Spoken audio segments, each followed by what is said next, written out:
cold asparagus, slender hot bottles, and high-stemmed wine goblets peeped out from amid a setting of Charlotte Clem roses. Cicely rose from her seat and went over to the piano. "Come," she said, touching the young man lightly with a finger-tip on top of his very sleek, copper-hued head. "We're going to have picnic lunch up here today. It's so much cooler than any of the downstairs rooms, and we shan't be bothered with the servants trotting in and out all the time. Rather a good idea of mine, wasn't it?" Ronnie, after looking anxiously to see that the word picnic did not portend tongue sandwiches and biscuits, gave the idea his blessing. "What is young Storr's profession?" someone had once asked concerning him. "He has a great many friends who have independent incomes," had been the answer. The meal was begun in appreciative silence, a picnic in which 3 kinds of red pepper were available, for the caviare demanded a certain amount of respectful attention. "My heart ought to be like a singing bird today, I suppose," said Cicely presently. "Because your good man is coming home?" asked Ronnie. Cicely nodded. "He's expected some time this afternoon, though I'm rather vague as to which train he arrives by. Rather a stifling day for railway travelling." "And is your heart doing the singing bird business?" asked Ronnie. "That depends," said Cicely. "If I may choose the bird.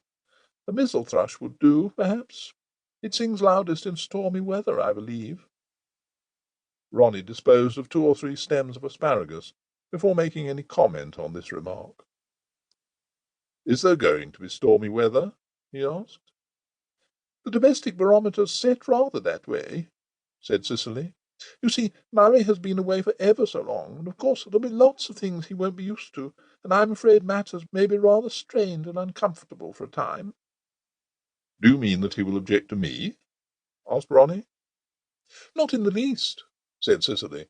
"He's quite broad-minded on most subjects, and he realizes this is an age in which sensible people know thoroughly well what they want, and are determined to get what they want.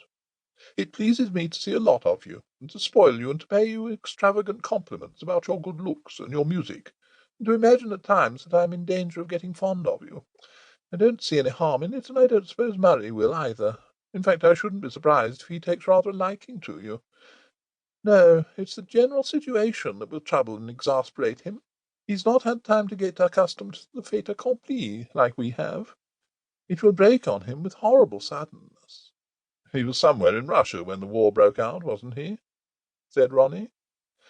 "Somewhere in the wilds of eastern Siberia, shooting and bird collecting, miles away from a railway or telegraph line, and it was all over before he knew anything about it. Didn't last very long when you come to think of it. He was due home somewhere about that time, and when the weeks slipped by without my hearing from him, I quite thought he'd been captured in the Baltic or somewhere on the way back. It turned out he was down with marsh fever in some out-of-the-way spot, and everything was over and finished with before he got back to civilization and newspapers." "It must have been a bit of a shock," said Ronnie, busy with a well-devised salad. "Still, I don't see why there should be domestic storms when he comes back. You're hardly responsible for the catastrophe that has happened." "No," said Cicely, "but he'll come back naturally feeling sore and savage with everything he sees around him, and he won't realize just at once that we've been through all that ourselves, and have reached the stage of sullen acquiescence in what can't be helped. He won't understand, for instance, how we can be enthusiastic and excited over Gawler Musselford's debut, and things of that sort. He'll think we're a set of callous revellers, fiddling while Rome is burning." "In this case," said Ronnie, "Rome isn't burning, it's burnt. All that remains to be done is to rebuild it, when possible." "Exactly, and he'll say we're not doing much to helping at that." "But," protested Ronnie, "the whole thing has only just happened. Rome wasn't built in a day, and we can't rebuild our Rome in a day."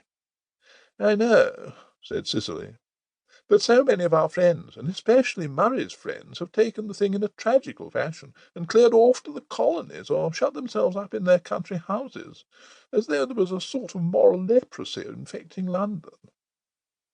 "I don't see what good that does," said Ronnie. "It doesn't do any good, but it's what a lot of them have done, because they felt like doing it, and Murray will feel like doing it too, and that's where I foresee trouble and disagreement." Ronnie shrugged his shoulders.